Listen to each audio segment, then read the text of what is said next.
마태복음 10장 5절로 15절까지입니다.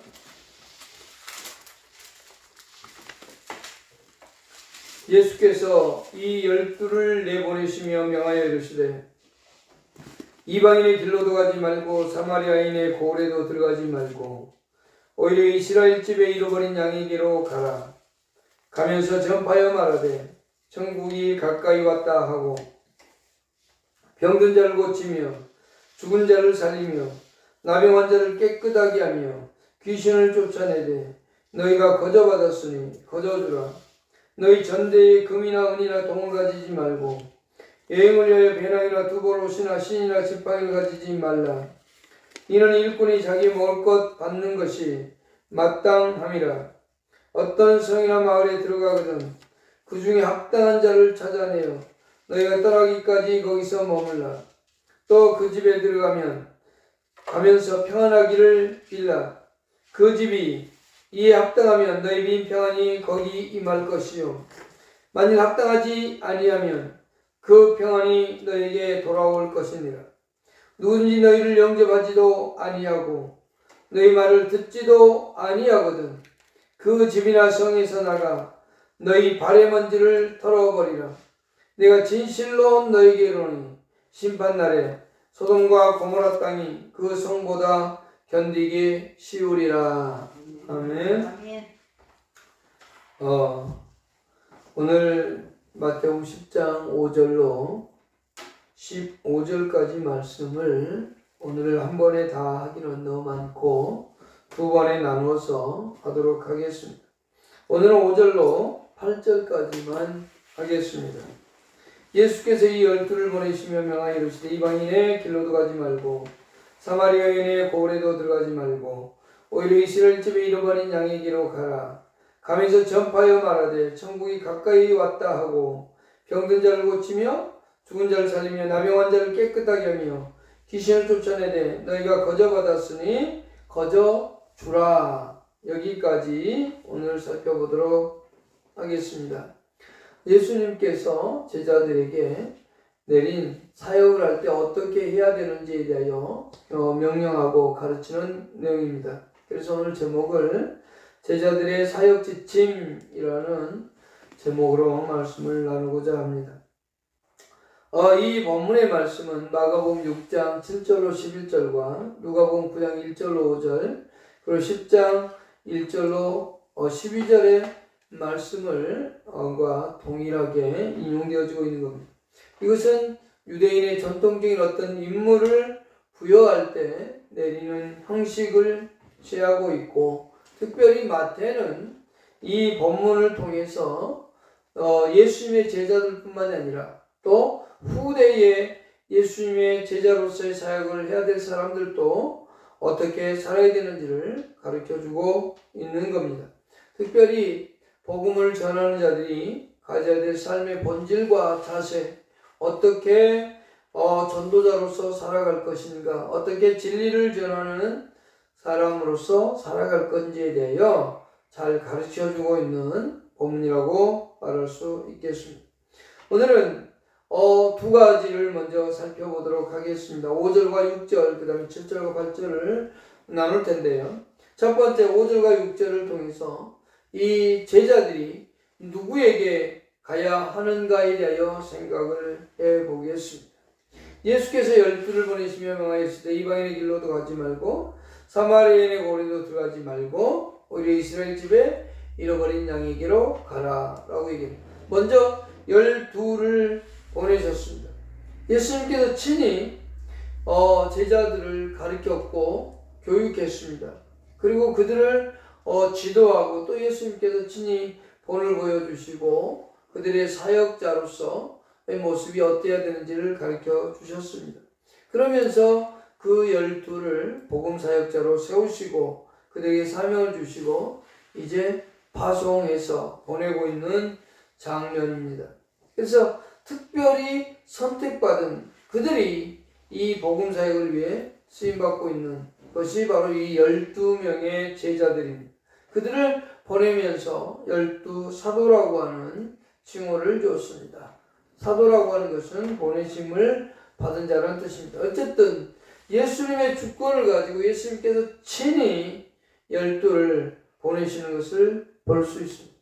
그들이 이제 가는데 가야 되는 곳과 가지 말아야 되는 장소가 둘로 나뉘어집니다. 첫 번째, 가지 말아야 될 장소에 대해서 얘기합니다. 그것은 이방인의 길로도 그리고 사마리아인에게도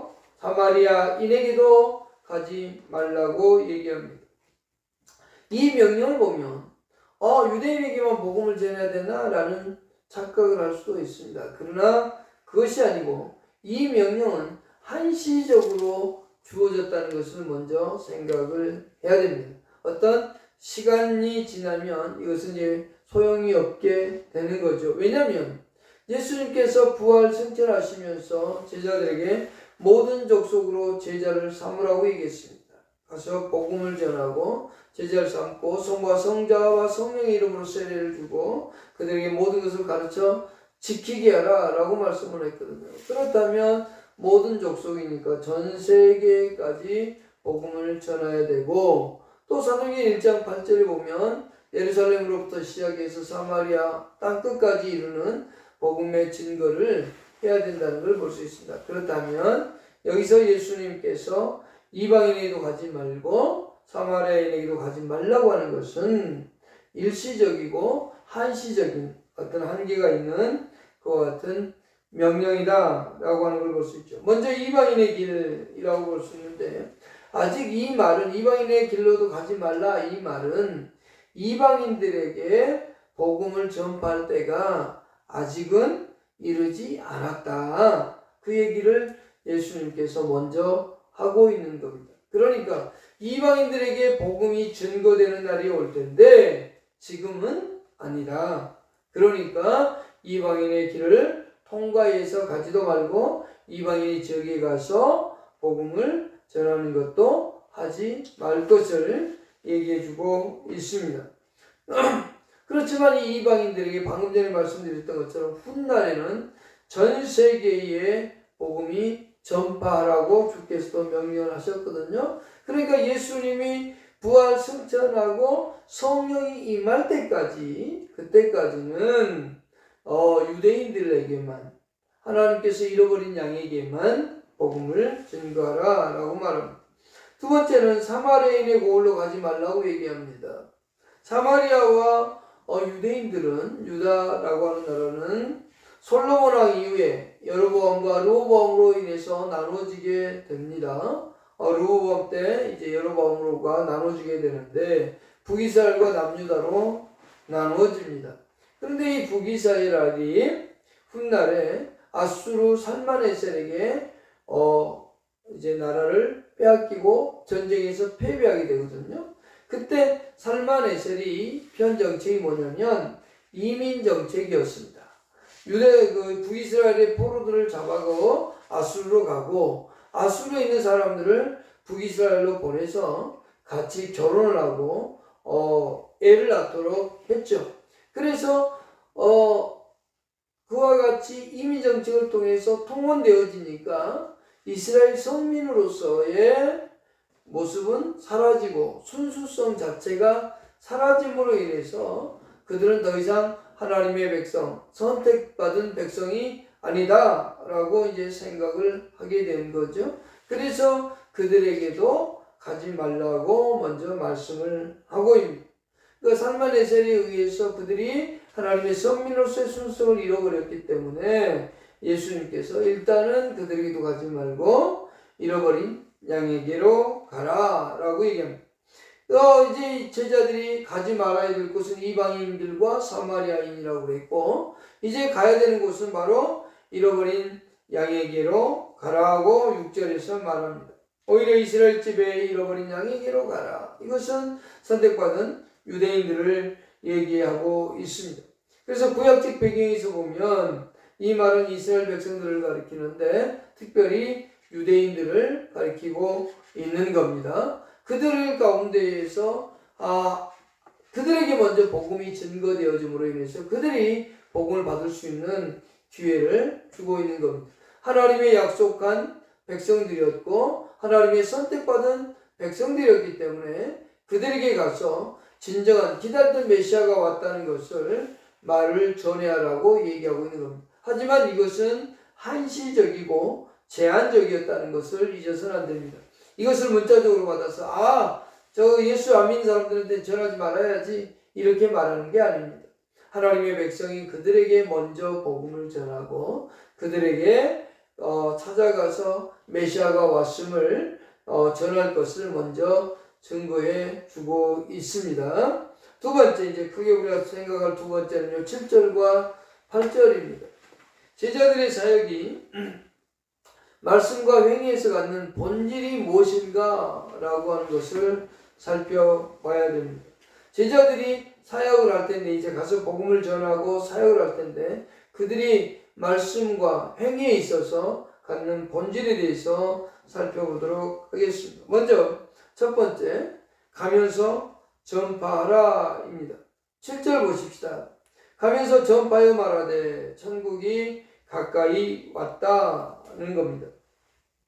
이 가면서 전파라는 얘기는 어디를 가든 복음을 전하라고 하는 겁니다. 이스라엘 땅으로 먼저 가지만 유대인 땅으로 먼저 가지만 그들에게 먼저 가서 어느 마을, 어느 성, 어느 사람을 만나든지 간에 복음을 전할 것을 얘기해 주고 있습니다. 여기서 가면서라는 것은요, 여행하는 중에 복음을 전하고 복음을 전하는 중에 여행을 하고, 여기서 여행이라는 것은 관광을 얘기하는 게 아닙니다. 다니는 것을 얘기하는 겁니다. 그러니까 복음을 전하러 어느 길을 가든지 간에 복음을 전하고 어떤 장소 어디를 가든 복음을 전할 것을 얘기합니다. 그런데 여기에 전파하여라는 단어가 나옵니다. 가면서 전파하는데 이 전파한다는 뜻은 공적 차원에서 널리 전하고 널리 선포한다는 뜻인데요. 이 말이 원래 쓰여지던 어원은 어디냐면 전쟁이 일어나면 그 전쟁이 일어났다는 소식을 알려줘야 되는 거죠. 지금 전쟁이 일어났으니 비상사태입니다. 피하실 분들은 피하시고 군인들은 전쟁에 나가고, 이와 같은 소식을 알려주는 것과 같이 아주 긴박하고 분명한 어조로 선포해야 된다는 겁니다.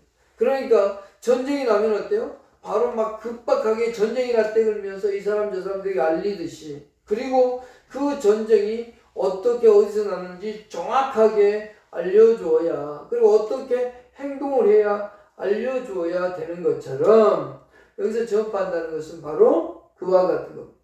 그러니까 복음을 전하는데 두리뭉실하게 전하거나 그냥 대충 전하거나 이게 아니라 전쟁이 난 것 같은 그런 위기 상황인 것을 인식하고 그와 같은 자세로 전하라고 하는 것이 예수님께서 지금 가면서 전파하라 이 단어를 쓰고 있는 겁니다. 그러니까 이들이 제자들이 가서 전해야 되는 그 내용은 얼마나 긴박하고 또 얼마나 정확하게 전해야 되는지 예수님께서는 그 제자들에게 그렇게 설명하고 있는 겁니다. 그러면 두 번째 생각할 거는 그들이 전파하면서 무엇을 전파할 것인가입니다. 그들이 전파에 대한 내용입니다. 내용은 이렇습니다. 7절에 보면 천국이 가까이 왔다라고 하는 거죠. 지금 이 제자들이 나가서 다른 사람들에게 전해야 되는 것은 천국이 가까웠다. 마가와 누가 표현은 뭐냐면 하나님 나라가 가까이 왔다. 근데 마태는 하나님이란 용어를 안 씁니다. 왜? 유대인들은 신성의 이름을, 하나님의 이름을 모독한다 해서 하나님이란 이름을 안 쓰거든요. 그래서 이 마태는 천국이란 용어를 씁니다. 그러나 마가나 누가는 하나님의 통치, 하나님의 나라인, 통치란 뜻의 하나님의 나라라는 표현을 쓰고 있습니다. 그래서 여기에 천국이 가까웠다라고 하는 표현은 마가는 하나님의 나라가 가까이 왔으니 이렇게 얘기하고 있거든요. 마가복음 1장 15절에서요. 지금 제자들은 이 백성들에게 하나님의 나라, 하나님의 다스리는 나라가 지금 도래했다. 이렇게 지금 전하면서 동시에 뭐라고 하냐면 그러니 회개하라. 예수님께서 회개하라 천국이 가까웠느니라. 회개하라 하나님 나라가 가까이 왔으니 복음을 믿으라 그랬거든요. 회개하고 복음을 믿으라. 마가복음은 그렇게 얘기합니다. 마태복음은 회개하라 천국이 가까이 왔다라고 얘기합니다. 여기서 제자들이 나아가서 사람들에게 전하는 것이 하나님의 나라가 왔다. 그러면서 동시에 하는 게 뭐냐면 회개하라였어요. 마가복음 6장 12절에도 제자들이 나가서 회개하라 전파하고 라고 되어 있습니다.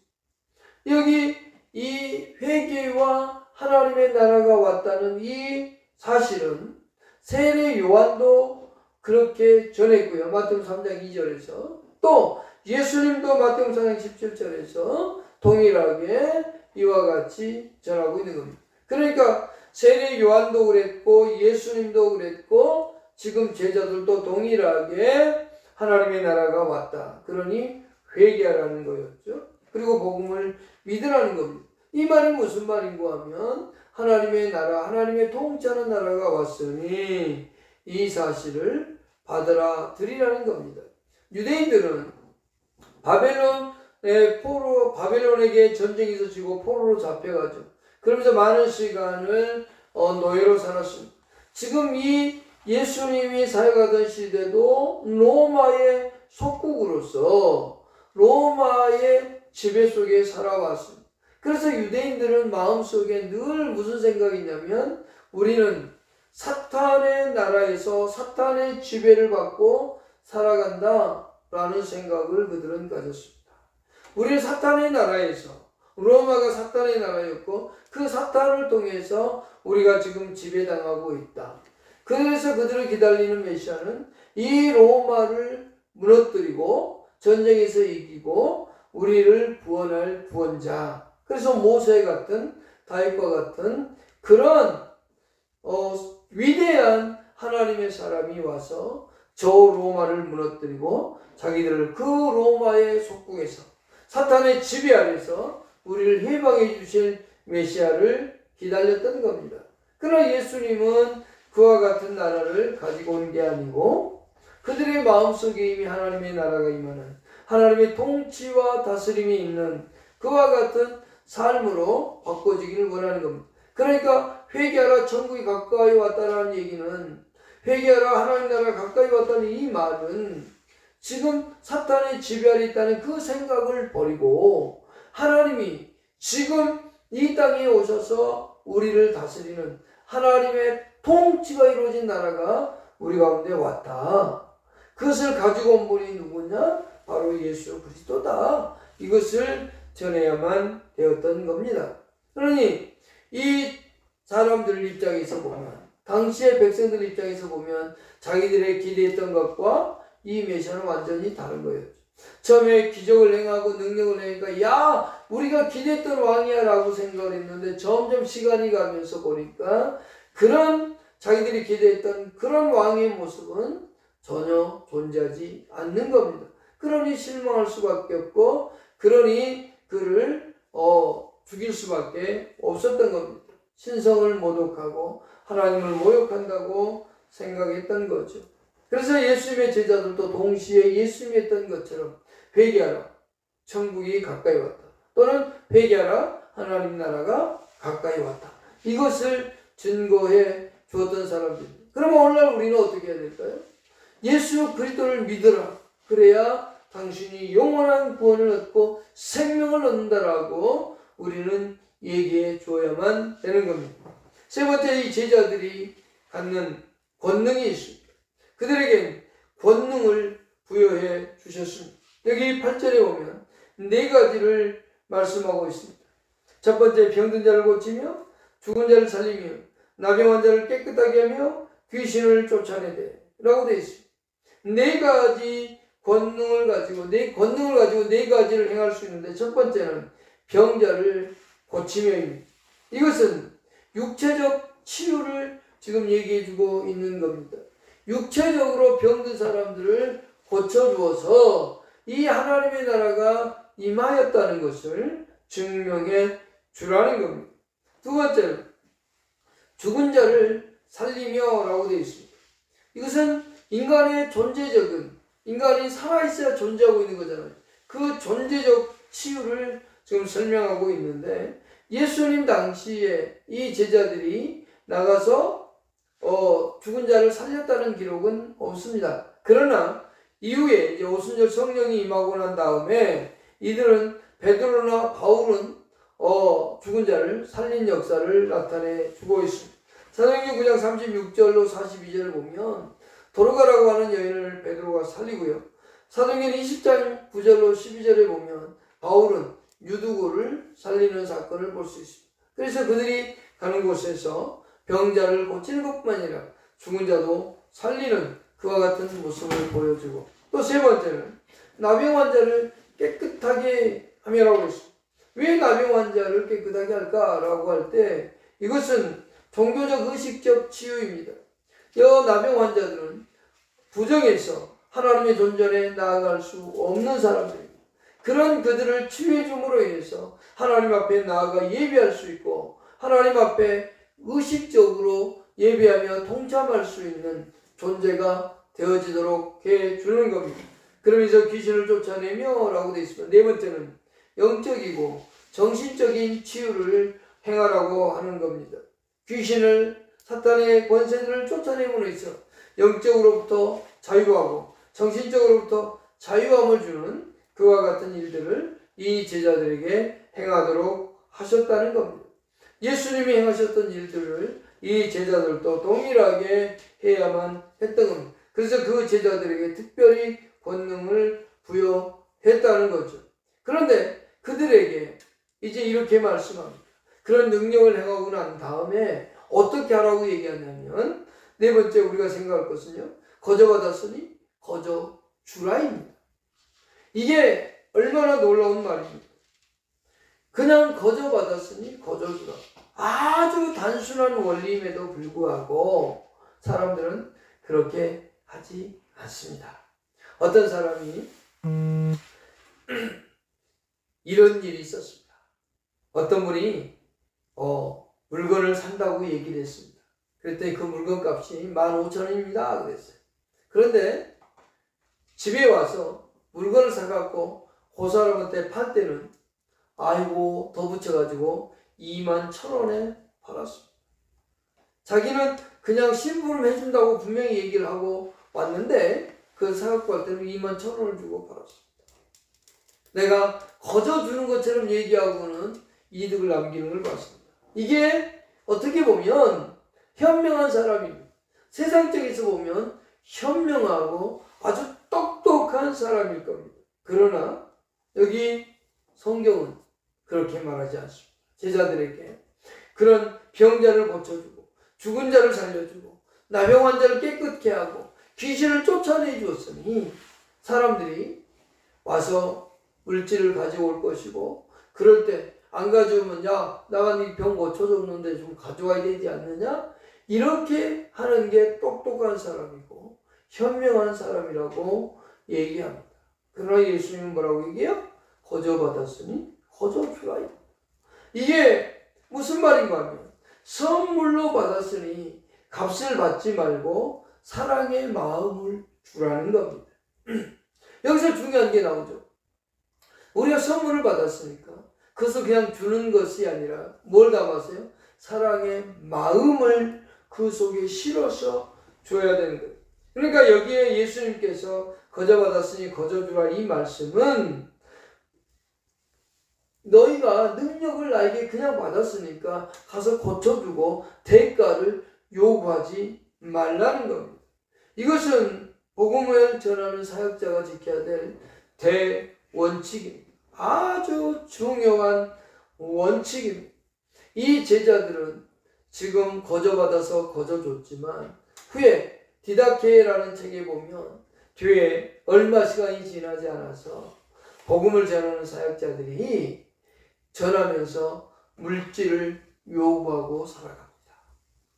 그것은 당연한 거였습니다. 그럼에도 불구하고 그것을 남용하기까지 했습니다. 내가 당신들에게 복음을 전해주고 또 귀신을 쫓아내고 능력을 행할 때 그것이 자기의 능력인 것처럼 사람들에게 착복하는 타락의 모습을 보여주었던 겁니다. 여기서 예수님께서 말하고 있는 것은 복음을 전하면서 사리사욕을 위해서 사용하면 안 된다는 겁니다. 오직 은혜로 받았으니 은혜로 주어야 한다는 겁니다.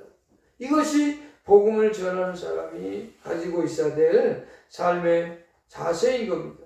이것을 이제 뒤에 가서 10절에 보면 가지지 말라고 얘기하면서 그 이유에 대해서 당연히 일꾼이 자기 먹을 것을 받는 것은 마땅하다 얘기합니다. 그러니까 복음을 전하고 치유하고 이런 일들을 행하고 나서 내 먹을 것 정도 챙기는 것은, 주는 것은 그저 받아서 먹으라는 거죠. 그러나 너 왜 안 가지고 와, 이렇게 말하는 것은 아니라는 겁니다. 당신이 돈을 내면 내가 해줄게, 이렇게 하는 행위들은 다 가짜라는 겁니다. 기도를 받으러 어디로 가서 기도를 탁 받으니까 기도 받았으면 헌금해야지, 이런 식의 사고는 성경에 맞지 않습니다. 어떤 목사님이 있었습니다. 그 목사님은 선교지에 가서 선교를 했습니다. 그리고 열심히 가르치고 난 다음에 어느 날 한 제자가 자기 친구의 문제 때문에 상담을 하자고 합니다. 그래서 좋다, 밥 먹고 상담을 했습니다.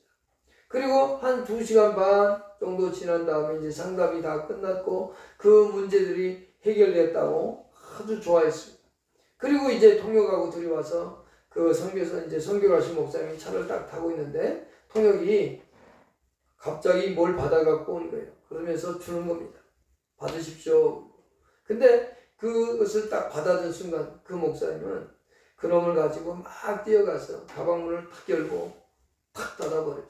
그리고 앞으로 주지 말라라고 얘기하고 왔어요. 그랬더니 그 통역이 놀란 거예요. 아니, 목사님, 왜 돈을 주시는데 안 받습니까? 어떤 분들은 상담을 해주고 기도를 해주면 돈 받아라고 저에게 시키는 분들도 있었는데 왜 안 받으십니까? 라고 할 때 그 목사님이 이런 말을 했다. 나는 여기 올 때 하나님이 비행기 값도 줬고 먹고 잘 것도 줬고 숙소랑 다 하나님이 배를 해서 여기 와서 사역하고 가는데 내가 그것을 받으면 도둑 놈이지, 그게 나쁜 놈이지, 그게 옳겠냐, 그러니 안 받는다. 또 하나는 그것을 받기 시작하면 앞으로 계속 사람들에게 상담을 해주거나 기도할 때 그것을 요구하게 될 거다. 그러면 결국 본인은 타락하게 된다 라고 그 통역에게 얘기했다는 말입니다. 그랬더니 통역이 거기에 감동을 받아서 그의 제자가 되고 지금까지도 열심히 살아가고 있는 한 목사와 통역의 이야기입니다. 여러분, 이것이 진정한 사역자의 모습인 겁니다. 이것이 정말 아름다운 사역자로서의 삶의 모습인 겁니다. 먹는 것은 그들이 줄 수 있습니다. 그러나 갖고 안 온다고 가져와 하면서 사리사욕을 챙기는 것은 결코 옳지 않습니다. 만약에 복음을 받아들이는 사람의 입장이라면, 이제 우리가 뒤에 다음 주에 보겠지만, 받아들인 사람은 그에게 먹을 것을 공개하고 대접하는 것은 당연한 겁니다. 우리가 마르다와 마리아의 모습을 보면 예수님이 집에 왔었을 때 식사를 대접하고 말씀을 배웠습니다. 그러나 오빠가 돌아가시고 난 다음에 예수님이 왔을 때는 조금 서운했습니다. 그러나 예수님이 오셔서 자기의 오라버니 나사로를 살려주고 난 다음엔 잔치를 열고 그를 대접합니다. 예수님을 대접하고 또 향유를 갖다 부으면서 그의 발을 씻겨주기도 합니다 말이에요. 그때 제자 가룟 유다가 그렇게 얘기하죠. 300데나리온을 가난한 자에게 팔아서 가난한 자를 돕지 왜 이렇게 낭비하냐고 책망하기도 합니다. 그러나 여러분, 그것은 받은 자로서 행할 수 있는 행위지만 예수님은 그것을 요구한 적이 없습니다. 오늘 복음의 사역자들이 진정 하나님의 말씀을 전하고 또 말씀대로 살기를 원한다면 그 말씀 앞에서 순수해지고 또 받은 것을 거저줄 수 있는 그런 사람들이 되어야 되고, 우리가 예수 그리스도를 증거하고 전파하는데 최선의 삶을 살아가는 삶의 제자들이 되기를 축복합니다. 기도하겠습니다. 하나님이여 감사합니다. 우리에게